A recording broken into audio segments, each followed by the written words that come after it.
안녕하세요, 수험생 여러분. 이번 시간은 NCS 모듈형 통합 기본형 우리 의사소통 능력 시간입니다. 자, 의사소통 능력 저와 같이 공부를 하실 텐데요. 의사소통 능력은 크게 5가지 영역으로 보시면 되겠습니다. 의사소통 능력의 첫 번째는 문서 이해 능력, 두 번째는 문서 작성 능력. 이 두 가지는 문서와 관련된 것들이고요. 세 번째는 경청 능력과 네 번째 의사 표현 능력이 있습니다. 이거는 실제적인 의사 표현과 전달 이런 내용이고요. 다섯 번째는 기초 외국어 능력인데요. 우리 요 각 항목들 이론과 실전 문제들 풀어보면서 진행을 하도록 하겠습니다. 자, 역시 의사소통 능력의 첫 번째에 해당이 되는 건데요. 자, 이 부분은 지금 개요, 의사소통 능력이 무엇인지 여기서 중요한 내용들을 좀 뽑아보도록 하겠습니다. 자, 개념 먼저 볼까요? 의사소통이란 두 사람 또는 그 이상의 사람들 사이에서 일어나는 의사의 전달과 상호 교류이며 어떤 개인 또는 집단에 대해 정보, 감정, 사상, 의견 등을 전달하고 그것들을 받아들이는 과정을 의미한다. 자, 문장으로는 엄청 길게 나와 있는데요. 결국에 우리가 의사소통을 하기 위해서는 말하는 사람과 듣는 사람 사이에 전달이 되는 메시지, 그리고 이 메시지를 통해서 피드백하는 서로 왔다 갔다 하는 이 과정들을 의사소통이라고 이야기를 합니다. 자, 거기에 추가적으로 배경, 사회, 문화, 가치, 기술, 태도 등을 바탕으로 메시지를 구성하고 이것들을 바탕으로 의미를 이해한다라고 나와 있는데 이런 것들을 맥락이라고 이야기합니다. 그래서 우리는 알게 모르게 두 사람이 말하고 있는 이 상황에 대한 시공간적인 맥락을 볼 수도 있고요. 그리고 이들이 살아가는 사회적, 문화적 맥락들을 다 고려해서 의미 구성을 하고 받아들이기 때문에 이들을 관통하고 있는 전체적인 맥락이 있습니다. 자, 그래서 의사소통은 말하는 사람의 일방적으로 메시지를 듣는 사람에게 전달하는 게 아니라 말하는 사람과 듣는 사람의 상호 교류를 통해 의미를 재구성하는 과정이다. 이렇게 이야기할 수 있겠네요. 자, 그래서 우리가 오해를 하고 있는 것들이 있습니다. 말 잘하고 잘 듣는 건 선천적이다? 그렇지 않다라는 거죠. 많이 할수록 좋은 것도 아니고요. 단순한 정보 전달도 아닙니다. 정보, 감정, 사상, 의견을 서로 주고받는 것이기 때문에요. 일방적인 전달 아니라는 거였죠. 말을 하는 자체가 아니라 이 맥락까지 다 포함하는, 피드백까지 다 포함하는 이 모든 과정을 의사소통이라고 얘기를 하는구나 하는 개념이었습니다. 자, 그런데 우리는 어쨌든 사회생활 속에서 의사소통을 해야 되기 때문에 일 경험에서의 의사소통이 무엇인지를 좀 찾아보면요. 공식적인 조직 안에서의 의사소통을 우리는 의사소통이라고 이야기를 할 것이고요. 조직의 생산성 증대와 구성원의 사기 진작, 정보 지식 전달, 설득의 목적을 가지고 구성하는 이런 대화 일련들을 의사소통이라고 이야기를 합니다. 자, 그래서 집단 내의 기본적인 존재 기반이자 성과를 결정하는 핵심 역할이고요. 상호 간의 지각 차이를 좁혀주는 수단으로서 의사소통이 잘 되어야 전체적인 일의 능률도 올라가고 이런 차이를 좁혀서 성공적인 수행을 할 수 있는 거겠죠. 자, 우리가 의사소통 상황에서 오류들이 발생을 하는데요. 여러 가지 변수들이 있습니다. 결국에 오류 발생은 어디서 일어나냐? 변수에 따라서 해독 과정에 따라 오류가 발생할 수는 있지만 주로 듣는 사람의 해독 과정에서 오류가 나는 것들이거든요. 그래서 이 듣는 사람이 해독을 해서 이해를 할 때 오류가 나지 않도록 우리는 피드백을 통해서 말하는 사람과 계속 의사 전달을 해야 된다는 겁니다. 자, 의사소통을 저해하는 요인들이 있는데 그냥 읽어보시면 나는 저러지 않았던가 생각해보면서 넘어가셔도 될 것 같아요. 무책임한 마음, 즉 확인하지 않고 전달됐겠지 라고 얘기하는 거고요.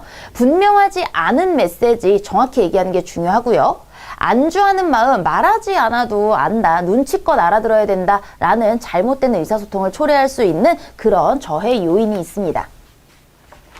자, 의사소통의 종류를요, 크게 두 가지로 이야기를 합니다. 자, 먼저 문서적 측면이 나왔고요. 두 번째는 언어적 측면이 나오는데요. 이 문서적 측면에 해당하는 게 바로 제가 첫 번째 말씀드렸던 문서 이해 능력과 작성 능력이라고 생각을 하시면 되겠습니다. 자, 먼저 문서적 측면이 무엇이냐? 문서적 의사소통은 언어적 의사소통의 한계를 극복하기 위해 문자를 이용하는 의사소통 수단으로 언어적 의사소통에 비해 권위감이 있고 정확하며 전달성이 높고 보존성이 크다. 그래서 글로써 기록으로 남는 의사소통이라고 생각을 하시면 되겠습니다. 권위와 정확, 전달성, 보존성이 크다 이렇게 나와 있는데요. 그중에 첫 번째 문서 이해 능력입니다. 업무와 관련된 다양한 문서를 읽고 핵심을 이해하며 구체적인 정보를 획득하고 수집, 종합하는 능력, 읽기 능력이다 라고 이야기 나와 있는데, 자, 중요한 게 하나 나왔습니다. 문서 이해의 절차요. 이런 거 이제 자주 나오니까 순서 우리 핵심적인 단어로 외워보도록 할게요. 가장 중요한 건 내가 어떤 글을 받았다고 생각을 하세요. 그러면 이거 나한테 왜 줬지? 바로 문서의 목적을 이해하는 게 가장 우선순위고요. 이 문서를 어떻게 왜 썼는지에 대한 바로 배경과 주제, 이 문서 자체를 이해를 하는 겁니다. 자, 좀 더 구체적으로 정보를 구체적으로 파악하고 얘가 이야기하는 문제가 뭐냐, 왜 문제를 파악을 해야 내가 이 문제를 어떻게 해결할 것인지 찾아낼 수 있겠죠. 자, 그래서 문서를 통해 상대방의 욕구, 의도, 나에게 요구되는 행동을 분석을 합니다. 이 문제를 통해서 내가 어떻게 해결할 것인지, 이 이해한 목적 달성을 위해서 취해야 할 행동을 결정하는 게 다음이고요. 마지막에는 상대방의 의도를 메모하고 요약 정리하는 겁니다. 그래서 보통 정리는 마지막에 나와 있는 것이기 때문에 당연한 것이고요. 목적을 이해하는 게 첫 번째, 큰 배경과 주제, 구체적인 정보들을 통해서 문제를 파악하고 이걸 통해서 난 어떻게 해야 하는가? 구체적인 행동들, 생각, 결정, 마지막에 요약 정리 이런 식으로 외워주시면 되겠습니다. 자, 두 번째는 문서를 작성하는 즉 쓰기 능력입니다. 업무 관련 상황과 목적에 적합한 문서를 시각적이고 효과적으로 작성하는 능력이라고 이야기를 했는데요. 문서 작성의 구성 요소, 사실 요게 핵심이 되는 거죠. 객관적이고 논리적이고 체계적인 내용을 쓸 때는 너무 주관이 많이 들어가도 안 되고요. 논리적, 체계적으로 내용 구성을 합니다. 자, 골격 역시 틀에 맞게 짜임새 있는 골격을 갖춰야 되고요.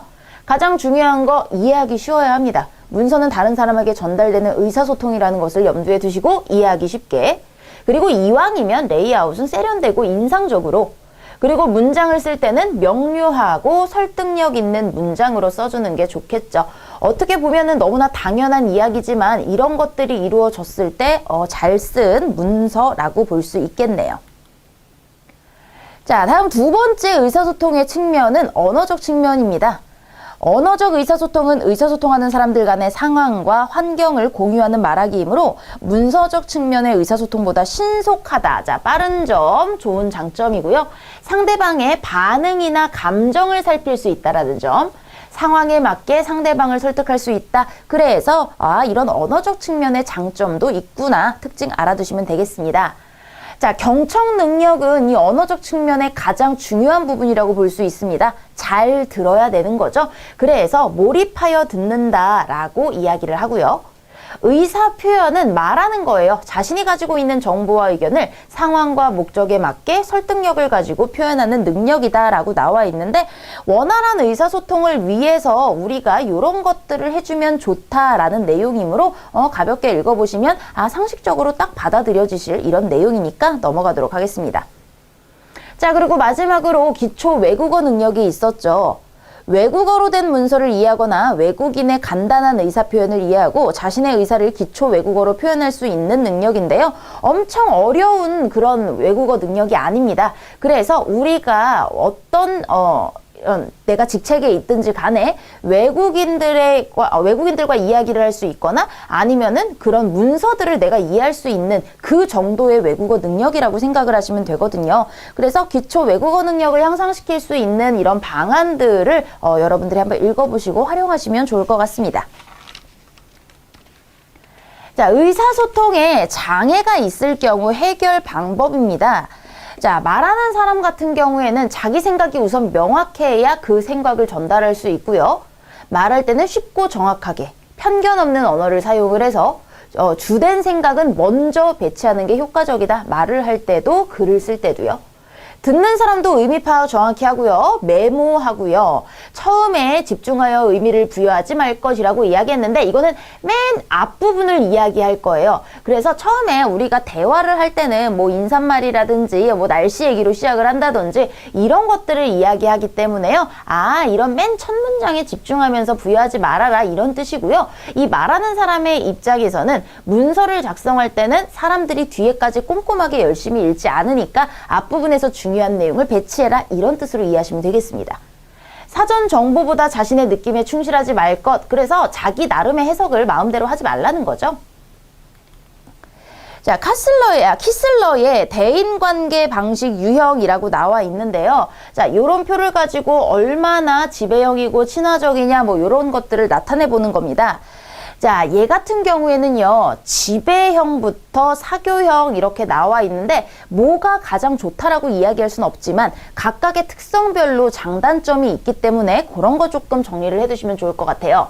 먼저 지배형은요, 자신감 넘치고 지도력이 있는 사람입니다. 논쟁적이고 약간 독단이 있기 때문에 어떤 집단 내에서 갈등을 일으킬 수가 있어요. 그러므로 어떻게 해야 된다? 타인의 의견을 경청하고 수용하는 능력이 필요하다. 이거고요. 실리형, 말 그대로 이해관계에 쫓깁니다. 성취지향적이고 경쟁에 목숨을 걸고요. 자기중심적이고 오히려 치밀할 수 있기 때문에 타인에 대한 관심과 배려가 중요하다는 거. 냉담형은요, 겉으로 볼 땐 무뚝뚝해요. 이성적이고 냉철합니다. 타인에 대한 무관심이 좀 문제가 되죠. 그래서 타인에 대한 관심이 필요하다. 고립형, 비사교적입니다. 자기 감정 잘 드러내지 않고요. 남들과 어울리는 거 어려워하죠. 그래서 대인관계가 중요하다라는 거를 계속 인식을 해야 하고요.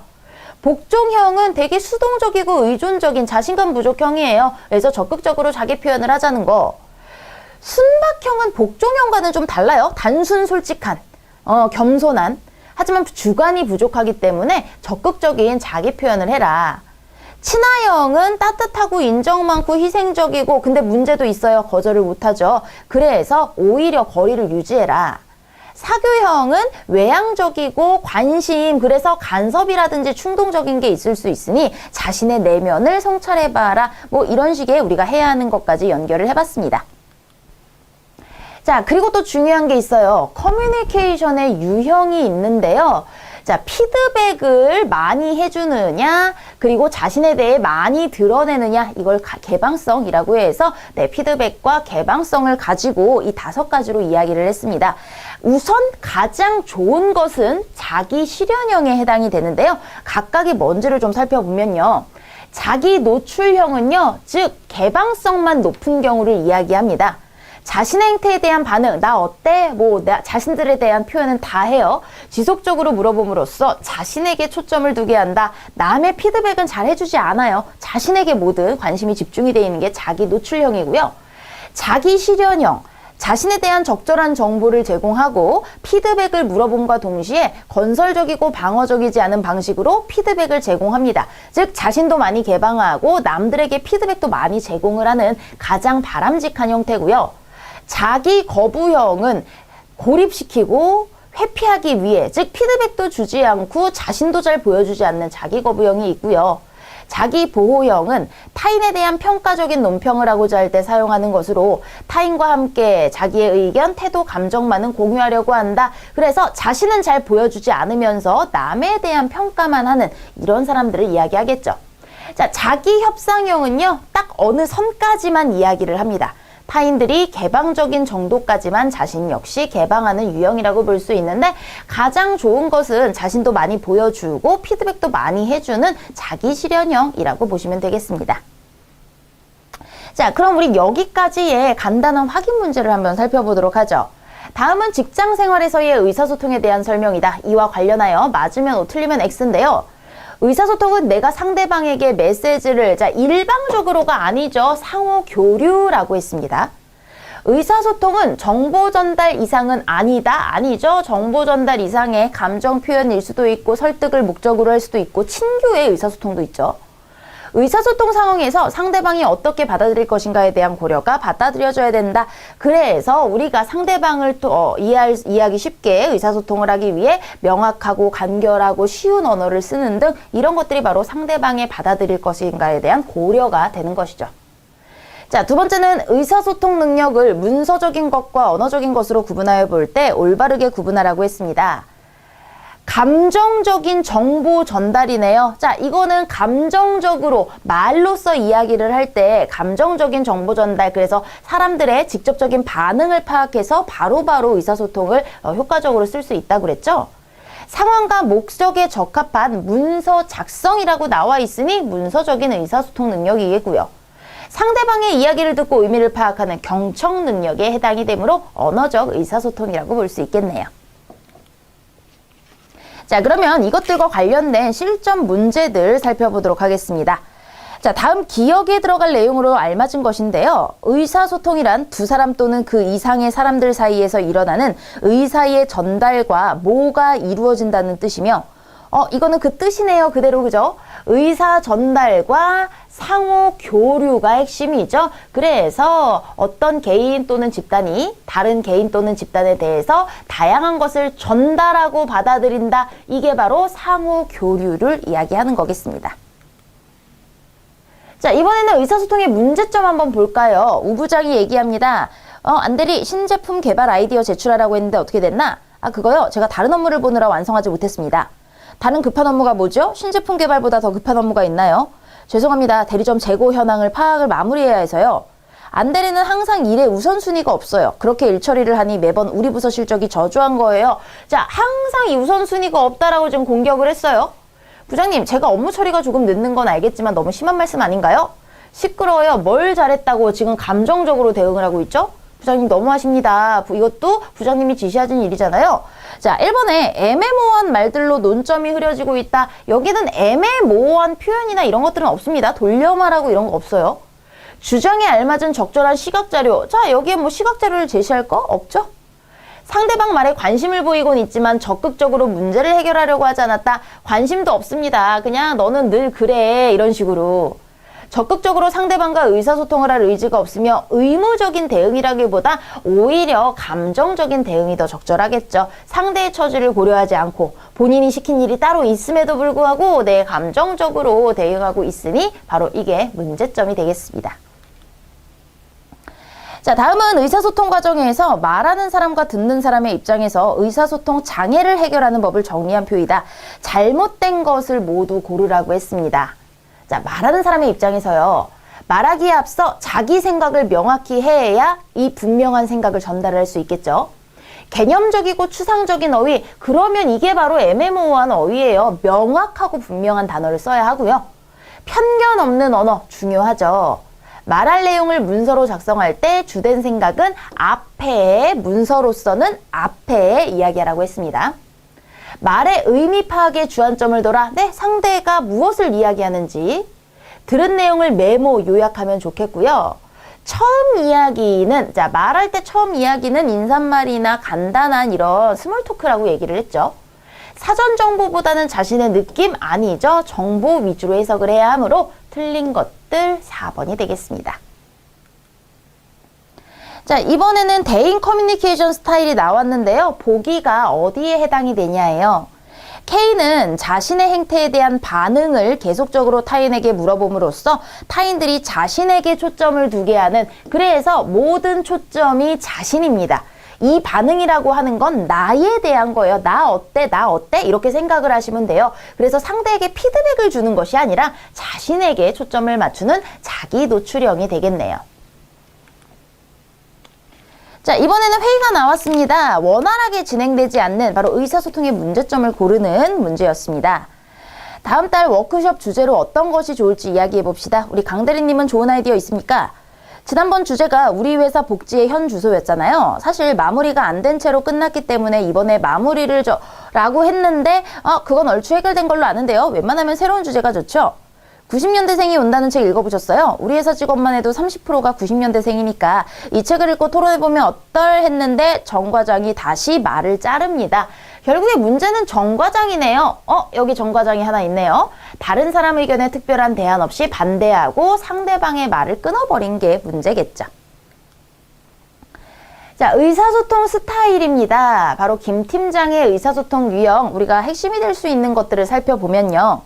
김 팀장은 다소 깐깐하고 꼼꼼한 스타일이고요. 부하 직원들이 스트레스를 많이 받지만 엄하고 꼼꼼한 상사래요. 일 잘하는 직원이 양상되듯 힘들게 일을 배운 직원들은 업무적 안정궤도에 빨리 오른다. 꼼꼼하고 세심한 업무 처리 덕분에 신뢰를 받고 있긴 하지만 지나치게 깐깐한 결제 성향 탓에 부하 직원들의 스트레스가 쌓입니다. 팀장과 의견 교환이 되지 않고, 즉 독단적이라는 거죠. 불만이 팀 외부로 새어나가는 일도 많았으며 그로 인해 저 사람 밑에서 일 못하겠다며 사표를 던진 직원도 많대요. 그러므로 독단적이다, 엄하고 꼼꼼하다, 지배적이고 자기 주장만 강하게 한다, 바로 지배형이 되겠죠.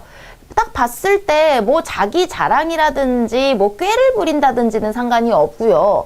뭐 냉담형으로 볼 수는 있지만 이거는 냉담형보다 일을 강하게 시키고 독단적으로 이야기하는 의견 교환이 되지 않으므로 지배형이 더 적절하겠죠. 고립형이나 뭐 복종형은 알 수 있는 것들 전혀 없고요. 자, 이번에는 업무상 메시지를 전달하는 과정에서 송신자와 수신자 간의 메시지 전달 요령을 설명하고 있는 글이다. 적절한 전달 요령으로 볼 수 없는 것입니다. 자, 글은 길지만 우리는 이 기억 니은에 해당하는 부분만 보면 되겠죠. 지금 3단계의 명확하게 요청하기입니다. 송신자는 바라는 구체적인 결과를 분명하게 요청했는지를 확인해야 하며, 수신자는 요구하는 결과가 무엇인지를 구체적으로 이해하기 위해 필요한 질문을 해야 한다. 자, 적절하죠? 내가 정확히 이해하기 위한 질문을 해야 한다고 했으니까요. 니은은 결정입니다. 송신자는 수신자가 책임감 있게 업무를 하기로 결정했는지 확인해야 하며, 수신자는 결과에 책임감을 가지고 수행하겠다고 결정을 해야 하고요. 5단계 요청받은 업무 수행 중입니다. 송신자는 업무가 예정대로 진행되고 있는지를 확인해야 하고요. 6단계 보고네요. 송신자는 결과물을 요청할 권리가 있고 수신자는 보고할 책임이 있습니다. 수신자는 결과물이 만족스럽지 않을 경우 송신자에게 별도의 보고를 하지 않으며, 만족스러운 결과물을 얻게 된 경우 송신자 요청이 없더라도 결과에 대한 보고를 해야 한다 했는데요. 만족스러운 결과가 중간에 없어도 보고는 지금까지의 상황 보고들을 해야 되겠죠. 그래서 보고서가 있는 거니까요. 자, 마지막 미음 좀 보시면요. 업무 완수와 감사 표시입니다. 업무 완수를 알리고 감사 표시하고 끝났음을 확인을 하며 피드백 요청하는 단계를 가지고 추후 업무를 위해 만족도를 확인하는 것이 좋다. 네, 나머지는 너무나 그럴듯한 전달 요령이라고 볼 수 있겠습니다. 자, 다음은 우리 구체적으로 이제 첫 번째 항목부터 들어가 볼 텐데요. 문서 이해 능력입니다. 일 경험 현장에서 요구되는 문서 이해 능력이 뭔지를 파악하면요. 가장 기본적으로 문서 내용을 파악하고요. 요점 파악하는 게 중요하겠죠? 그리고 그것을 가지고 종합하는 내용이 중요합니다. 두 번째, 문서에서 전달하는 정보를 바탕으로 업무와 관련하여 요구되는 행동이 무엇인지 추론할 수 있는 능력. 문서가 나에게 전달이 됐다라는 것은 이 문서를 이해하고 나에게 어떤 일을 주는 거나 마찬가지이기 때문에 내게 요구되는 행동이 무엇인지 파악해야겠고요. 생산성과 효율성을 높이기 위해 자신이 이해한 업무 지시의 적절성을 판단하는 능력. 그래서 이 업무가 나에게 적절하게 지시가 되었는지, 그렇지 않다면은 피드백을 통해서 바꿔야 되겠죠. 자, 문서 이해 방법입니다.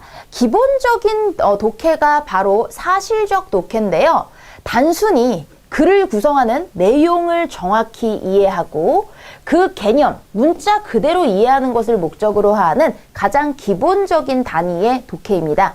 그래서 중심 내용이나 내용 일치, 어휘, 개념, 뭐 글의 구조, 전개 방식 등 우리가 나오는 이런 문제들, NCS 문제들의 가장 기본이 되는 유형들이 사실적 독해입니다.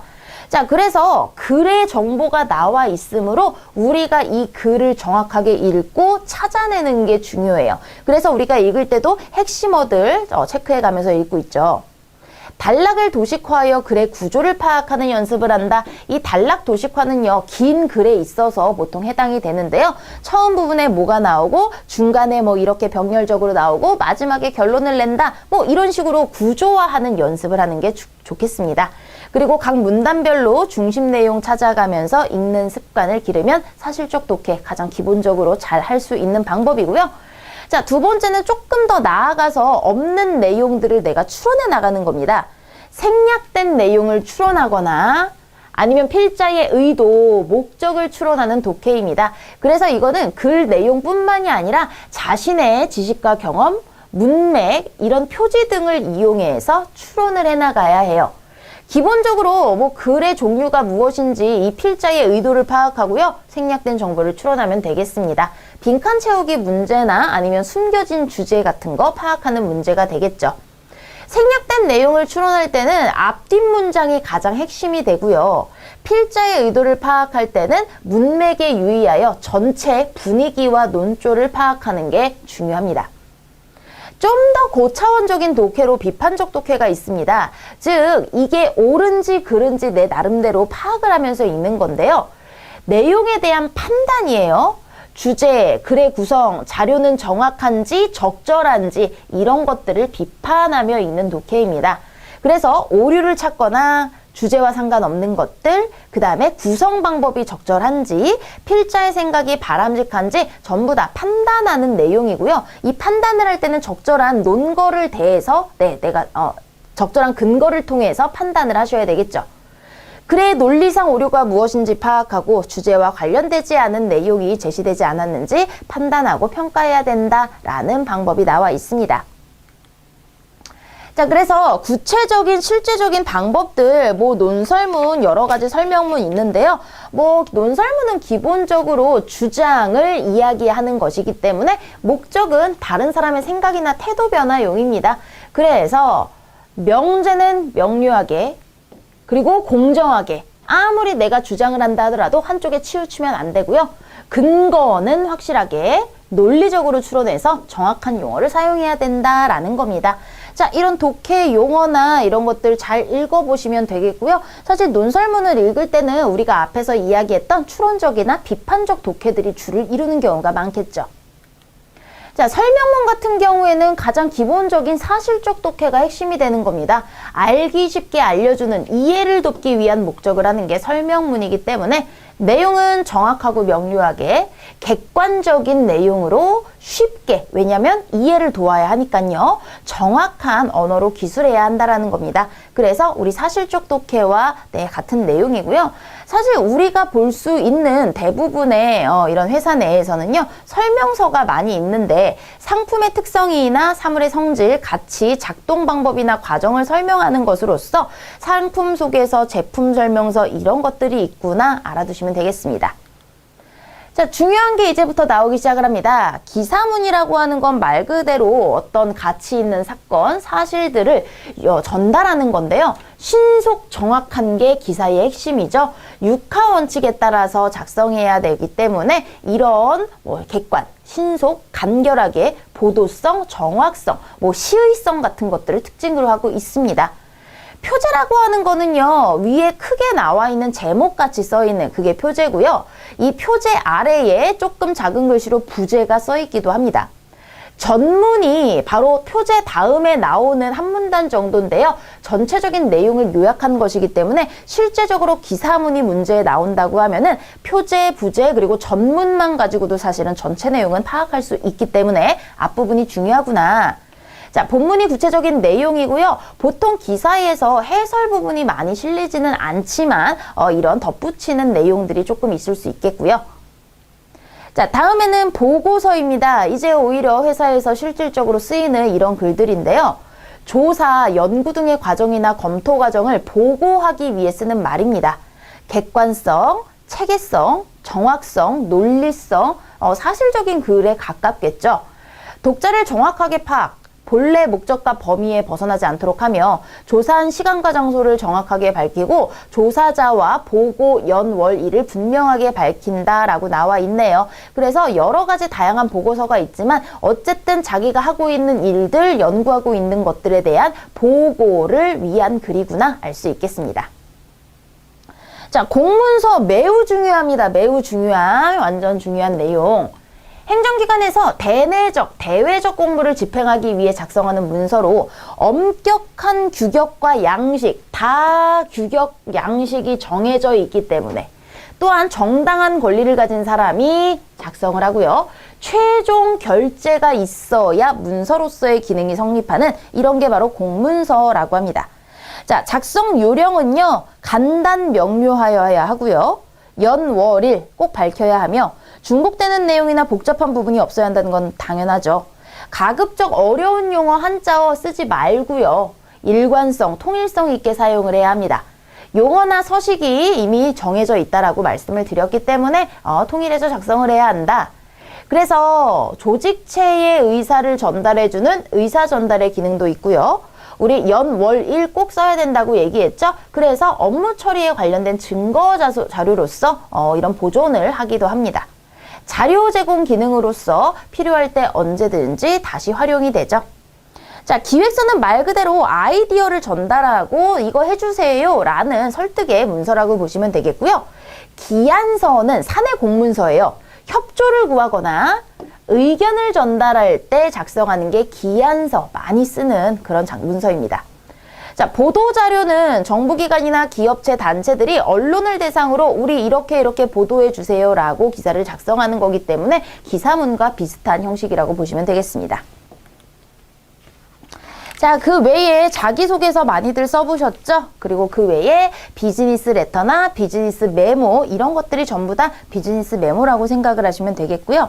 그리고 다양한 분야의 이런 글들이 있는데 뭐 인문, 사회, 과학, 기술 이런 식의 글들을 뭐 굳이 나눠서 볼 필요는 없지만 이런 것들이 있구나 라고 여러분이 읽어보시고 넘어가시면 되겠습니다.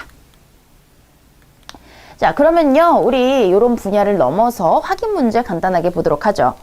다음은 문서 이해 능력에 대한 설명이다. 빈칸에 들어갈 용어입니다. 문서 이해 능력이란 직업 현장에서 자신의 업무와 관련된 인쇄물이나 기호화된 정보 등 필요한 문서를 확인하여 문서를 읽고 뭐하고 뭐를 파악하는 능력이다. 자, 문서 이해의 가장 기본은 문서 이해가 되겠고요. 파악이라는 얘기가 나왔으니까 요점을 파악하는 능력이다. 주어진 문장이나 정보를 읽고 이해하여 자신에게 필요한 행동을 뭐 할 수 있어야 하며 나에게 필요한 행동이 무엇인지를 생각을 해내는 거죠. 바로 추론해낼 수 있어야 하며 이런 다른 표들도 기호 이해하고 표현할 수 있어야 한다. 이렇게 되겠죠. 자, 문서의 종류를 고르래요. 회사 업무에 대한 협조, 의견 전달하는 사내 공문서라고 불리는 기안서가 되겠고요. 특정 일에 관한 현황이나 그 진행 상황 또는 연구, 검토 결과를 보고하고자 할 때이므로 보고서. 아이디어를 내고 기획을 시행하도록 설득한다 했으니까 기획서가 되겠죠. 자, 이번 시간에는 이렇게 이론까지 마무리를 하고요. 실전 문제 다음 시간부터 풀어보도록 하겠습니다.